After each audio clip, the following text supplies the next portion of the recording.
வணக்கம் மக்களே. இன்னைக்கு குக்டு தமிழ் சேனல்ல நாம பார்க்க போறது ரொம்பவே சூப்பரான ஒரு சீ ஃபுட் ரெசிபிங்க. தவா ஃபிஷ் ஃப்ரை எப்படி செய்யறதுன்னு தான் இன்னைக்கு நாம பார்க்க போறோம். இதை செய்ய முதல்ல 1 டேபிள் ஸ்பூன் மிளகாத்தூள், 1/2 டீஸ்பூன் மஞ்சள் தூள், 1 table spoon cornflour, 1 table spoon இஞ்சி பூண்டு பேஸ்ட், 1/2 டீஸ்பூன் லெமன் ஜூஸ், 2 காம்பு கருவேப்பிலையை போட்டு நல்லா இதை நீங்க கலந்துடணும். இதை நீங்க நல்லா மிக்ஸ் பண்ணாதான் மசாலா திக்கா இருக்கும். இதுல 2 டேபிள் ஸ்பூன் தண்ணி விட்டுட்டு அதையும் நல்லா மிக்ஸ் பண்ணிக்கோங்க.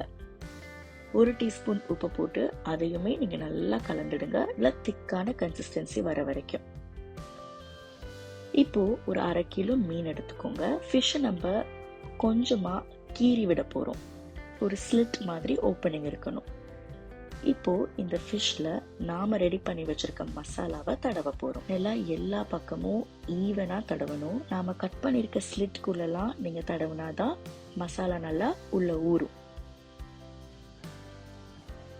ஃபுல்லா மசாலா தடவினதுக்கு அப்புறமா இதை நம்ம ஒரு 1 மணி நேரத்துக்கு மேரினேட் பண்ண போறோம். மேரினேட் பண்ணதுக்கு அப்புறம் ஒரு தவால 3 டேபிள் ஸ்பூன் நல்லெண்ணெய் ஊத்தி அதை ஈவனா ஸ்ப்ரெட் பண்ணிக்கோங்க. மேரினேட் பண்ணிருக்க ஃபிஷ் அதில் வச்சுட்டு மீடியம்ல இருந்து ஹை ஹீட்ல வச்சு நீங்க இதை ஃப்ரை பண்ணுங்க.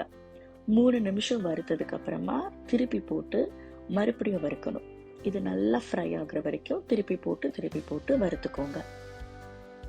நல்லா ஃப்ரை ஆயிடுச்சுன்னா நம்ம தவா ஃபிஷ் ஃப்ரையும் ரெடி ஆயிடுச்சுன்னு அர்த்தம்.